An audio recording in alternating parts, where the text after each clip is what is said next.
ঘুমোবো আমি, ঘুমোবে তুমি, গল্প শোনাবে ঘুম পড়ি, হালকা আলো চোখ বন্ধ। চলো একটা গল্প শুনি, রাতের গল্প বাংলায়। আজকের গল্প বড় রানী আর ছোট রানী। এক রাজার দুই রানী ছিল, বড় রানী আর ছোট রানী। ছোট রানী দেখতে অত্যন্ত সুন্দরী ছিল, আর বড় রানী দেখতে অতটা ভালো ছিল না। বড় রানীর দুইটি পুত্র ছিল, ছোট রানীর তখনও কোনো সন্তান হয়নি। রাজা বড় রানীকে বিয়ে করার 10 বছর পর ছোট রানীকে বিয়ে করে আনেন। আসলে ছোট রানী সে পরমা সুন্দরী হলেও সে কিন্তু মানুষ ছিল না, সে এক রাক্ষসী ছিল, মায়াবী রাক্ষসী। একবার এক বিশাল বড় অরণ্যে রাজা গেছিলেন শিকার করতে। সেইখানেই থাকতো ওই রাক্ষসী তার মাকে নিয়ে, মানে ছোট রানী থাকতো তার মাকে নিয়ে। সেখানে রাজা যখন শিকারে গেছিল, রাজাকে তারা মায়া করে, মায়ের জালে জড়িয়ে রাজাকে বিয়ে করতে বাধ্য করে ছোট রানী। সেই থেকেই তো ছোট রানী বিয়ে করে এই রাজ্যে এসেছে, আর রাজার সব থেকে প্রিয় রানী হয়েছে। বড় রানীর দিকে এখন আর রাজা সেভাবে তাকানি না। যবে থেকে ছোট রানীকে ভালোবেসেছেন, ছোট রানীকে বিয়ে করে এনেছেন, তবে থেকে শুধু ছোট রানীর ওপরেই রাজার সব ভালোবাসা। রাজা যখনই বিদেশে যান, সমস্ত সুন্দর সুন্দর গয়না শাড়ি সব ছোট রানীকেই এনে দেন। বড় রানীর জন্য উপহার আনতে কখনো কখনো ভুলেই যান। এইভাবেই দিন চলছিল। ছোট রানী মনে মনে ভাবছিল কিভাবে রাজার দুই সন্তানকে দেশ থেকে তাড়ানো চায়, আর এই বড় রানীকে ঘর থেকে বার করা চায়। কিন্তু ছোট রানী যেটা মনে মনে ভাবছিলেন, সেটা তিনি কিছুতেই করে উঠতে পারছিলেন না। এক দাসী নতুন রাজপ্রাসাদে আসে, ছোট রানীর কাছে সে কাজ করতে শুরু করে। সে ভীষণ কূট ছিল, তার মধ্যে কূটনীতিতে ভরা ছিল। সে ছোট রানীর কানে বিভিন্ন ধরনের কূটনীতির কথা দিত।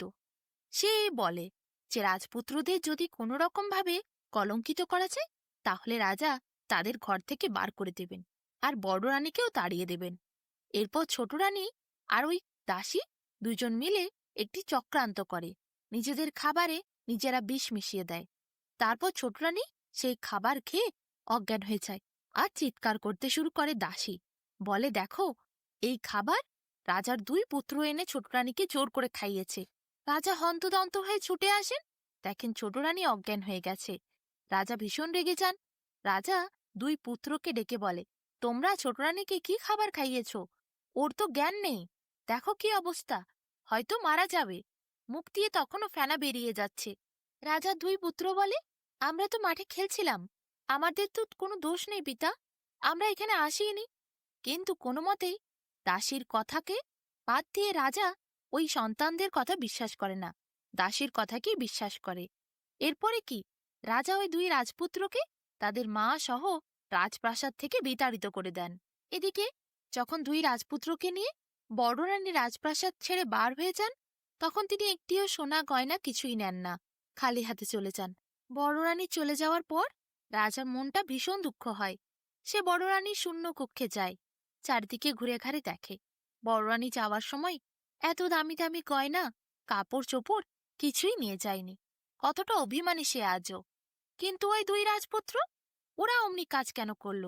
রাজা ভীষণ অভিমান করে মনে মনে এই চিন্তা করেন, আর বড় রানী শূন্য কক্ষের মধ্যে হাঁটাহাঁটি করেন। রাজারও কোনো দোষ নয়, তিনি ওই রাক্ষসীর মায়ার মধ্যে আবদ্ধ। তিনি কোনো কিছু চিন্তা ভাবনা নিজের বুদ্ধি দিয়ে করতেই পারছেন না। এদিকে রাক্ষসী, সে প্রচণ্ড মায়া জানে, তাই সে নিজেই নিজের ওপর মায়া করে অজ্ঞান হয়ে ভান করেছিল, আর মুখ দিয়ে মায়াবী ফেনার সৃষ্টি করেছিল। আসলে তার কিছুই হয়নি। কিছুক্ষণ পর সে রাজা চলে যেতেই উঠে বসে, আর দাসীর সাথে হাসাহাসি করে। তারপর দাসীকে 50 স্বর্ণ মুদ্রা উপহার হিসেবে দেয়। ছোট রানী আজ ভীষণ খুশি ছিল, কারণ প্রাসাদের থেকে বড় রানী তার দুই ছেলেকে নিয়ে চলে গেছে। এরপর এই রাজ্যের একমাত্র রানী ছোট রানী, তার সন্তানই এই রাজ্যের রাজা হবে। রাক্ষসীদের এরপর কি ভীষণ মজা। রাক্ষসীরা ধীরে ধীরে আক্রমণ করতে শুরু করে ওই রাজ্যের ওপর। ছোট রানীর প্রশ্রয়ে রাক্ষসীরা বিভিন্ন ঘোড়াশালের থেকে ঘোড়া, হাতিশালের থেকে হাতি গিলে গিলে খেতে শুরু করে। রাজার কাছে খবর আসে ঘোড়াশালের থেকে ঘোড়া উধাও হচ্ছে, হাতিশালের থেকে হাতি উধাও হচ্ছে। কিন্তু রাজা অনেক খোঁজ খবর নিয়েও কিছুতেই কিভাবে এই ঘটনা ঘটছে বুঝে উঠতে পারেন না। শেষে তিনি ঠিক করেন তিনি নিজে রাত্রিবেলা পাহারা দেবেন। তিনি দেখবেন গোটা প্রাসাদে ঘুরে কোথায় কিভাবে কি হচ্ছে। বেশ কিছু প্রহরী নিয়ে রাজা এরপর রাত জাগেন। সারা রাজমহলে তিনি ঘুরে বেড়ান পাহারা দিতে দিতে। কখনো ঘোড়াশালে যান, কখনো হাতিশালে যান। রাজা সারা রাত জেগে জেগে পাহারা দেন।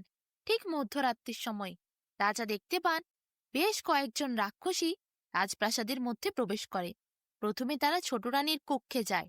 ছোট রানীর কক্ষ থেকে বের হওয়ার পর হাতিশালে গিয়ে হাতি কপ কপ করে তুলে গিলে খেয়ে নেয়। ঘোড়াশালে গিয়ে কপ কপ করে ঘোড়াও খেয়ে নেয়। রাজা তো দেখে অবাক হয়ে যান, এ কি দৃশ্য! এত বড় বড় রাক্ষসীরা এসে ঘোড়াশাল থেকে ঘোড়া খেয়ে নিচ্ছে, হাতিশাল থেকে হাতি খাচ্ছে। কিন্তু রাজার মনে কৌতূহল জাগে, ছোট রানীর কক্ষে রাক্ষসীরা কেন প্রবেশ করলো? ছোট রানীর সাথে তাদের কিসের সম্পর্ক? রাজা কোনো কথা অবশ্য ছোট রানীকে বলেন না। রাজা এরপর চলে যান নিজেদের কুলগুরুর কাছে। কুলগুরুকে গিয়ে সব কথা খুলে বলেন। কুলগুরু অনেক বছর পর রাজাকে দেখতে পেয়ে বলে, কি মহারাজ, এতদিন পর এইখানে, কি ব্যাপার? রাজা বলেন, আর বলবেন না গুরুদেব, আমার হাতিশালের থেকে হাতি, ঘোড়াশালের থেকে ঘোড়া রাক্ষসীরা এসে খেয়ে নিচ্ছে। কিভাবে কি হচ্ছে আমি কিছুই বুঝতে পারছি না। কুলগুরু তখন হেসে বলে, তুমি তো নিজেই মায়ায় আবদ্ধ হয়ে আছো। তুমি জানো না, তুমি দেখতে পাচ্ছ না রাক্ষসীরা কেন আসছে? কুলগুরুর কথায় অবাক হয়ে রাজা এক দৃষ্টিতে তাকিয়ে থাকে আর বলে, আমায় ক্ষমা করুন গুরুদেব, আমি কিছুই বুঝে উঠতে পারছি না। কুলগুরু বলে, তোমার ঘরে যে ছোট রানী হয়ে আসে সে আসলে রাক্ষসী। তারই বংশের লোকজন তার সাথে দেখা করতে আসে, আর তোমার হাতিশালের থেকে হাতি খাচ্ছে, ঘোড়াশালের থেকে ঘোড়া খাচ্ছে। আর তুমিও মায়ায় আবদ্ধ হয়ে আছো। তোমার এই ভালোবাসা, ছোট রানীর প্রতি এত স্নেহ, যত্ন, আদর, সবই মায়া আচ্ছন্ন, সবই মায়া করে ছোট রানী নিজে অর্জন করেছে। তোমার মনের থেকে সৃষ্ট ভালোবাসা নয়। তুমি মন থেকে শুধু বড় রানীকেই ভালোবাসতে, না তুমি দ্বিতীয়বার কোনোদিন বিয়ে করতে চেয়েছিলে। তোমাকে মায়ায় ফেলে, প্রবল মায়া করে তোমায় ছোট রানী বিয়ে করেছে। এরপর কুলগুরু একটু জল হাতে করে নিয়ে কুমণ্ডল থেকে বার করে ছিটিয়ে দেয় রাজার দুই চোখে। রাজার চোখের থেকে মুহূর্তের মধ্যে মায়া কেটে যায়। রাজা বুঝতে পারে, সত্যিই তো বড় রানীর সাথে সে কত বড় অন্যায় করেছে। বড় রানীকে কত ভালোবাসত সে, বড় রানীও তাকে কত ভালোবাসত। কত সুখের সংসার ছিল তাদের। কিভাবে সে ছোট রানীকে এই রাজ্যে রানী করে আনলো? বড় রানীর বুক ফেটে গেছে। সে বুকে পাথর চাপা রেখে কত কষ্ট করেই ছোট রানীকে রাজপ্রাসাদে তুলেছে। রাজা ভীষণ দুঃখ বোধ করেন, তার মনে ভীষণ দুঃখ লাগে। কিন্তু তার কাছে করার কিছু থাকে না। সে তো ইচ্ছে করে করেনি, সে তো মায়াজালে জড়িয়ে করেছে। হাউ হাউ করে রাজা কেঁদে কুলগুরুর কাছে বলেন যে কিভাবে কি করা যায়। কুলগুরু এরপর রাজাকে বলে, তুমি যখন আমার শরণে এসেছ তখন আর তোমায় চিন্তা করতে হবে না। চলো, আমি যাব, ওই মায়াবী রাক্ষসীকে আমি শেষ করব। এরপর কুলগুরুকে নিয়ে রাজা আসেন নিজের রাজপ্রাসাদে। সেখানে কুলগুরু যেই ছোট রানীর সামনে গিয়ে উপস্থিত হয়, ছোট রানী কুলগুরুকে দেখে ভয় খেয়ে যায়। অমনি সে তার আসল রাক্ষসী রূপ ধারণ করে। বুঝতে পারে কুলগুরু এসেছে, নিশ্চয়ই কোনো ক্ষতি করবে তার। কুলগুরু এরপর তার কুমণ্ডলের থেকে জল বার করে মন্ত্র পড়ে রাক্ষসীর গায়ে ছিটিয়ে দেয়। ছোট রানীর সৌন্দর্যপূর্ণ রূপ, পরমা সুন্দরী রূপ ভয়ঙ্কর রাক্ষসীতে পরিণত হয়। রাজা তো নিজের চোখের সামনে এই দৃশ্য দেখে ভীষণ ভয় খেয়ে যান, আর বিশ্বাসই করতে পারেন না এত ভয়ঙ্কর রূপ। এইরকম পরমা সুন্দরী সেজেছিল ছোট রানী। কুলগুরু এরপর ছোট রানীকে বলে, যদি ভালো চাস তাহলে নিচের মুখে স্বীকার কর, কিভাবে তুই বড় রানীকে আর তার সন্তানদের, রাজাকে মিথ্যে বুঝিয়ে বার করেছিস সেই রাজ্য থেকে।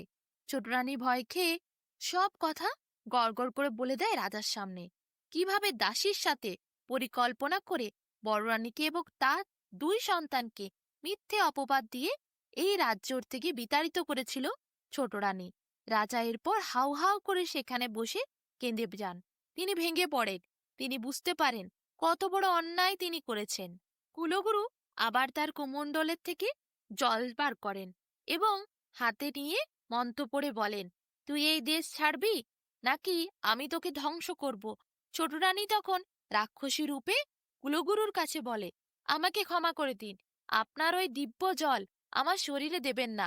আমি তাহলে জ্বলে পুড়ে ছারখার হয়ে যাব। আমি কথা দিচ্ছি আর কোনোদিন আমি এই রাজ্যে এই রাজার কাছে এই পরিবারে আসব না, কিন্তু আমায় মারবেন না। কুলগুরু তখন বলে, শুনেছি রাক্ষস রাক্ষসীরা কথা রাখে। তখন ছোট রানীও বলে, হ্যাঁ, আমি আর কোনোদিন ফিরে আসব না, কোনোদিন ঘুরেও তাকাবো না। কিন্তু আপনি ওই দিব্য জল দিয়ে আমায় মারবেন না, আমায় ছেড়ে দিন, আমি চলে যাচ্ছি নিজের রাজ্যে। এরপর কুলগুরু বলে, ঠিক আছে, তুই চলে যা। ছোট রানী নিজের রাক্ষসী রূপ ধরে উড়ে উড়ে সেই রাজ্য থেকে রাক্ষস রাক্ষসীদের রাজ্যে চলে যায়। কুলগুরু এরপর রাজাকে আদেশ দেয়, তাড়াতাড়ি বড় রানীকে এবং তার দুই সন্তানকে খুঁজে রাজ্যে ফিরিয়ে আনার ব্যবস্থা করো।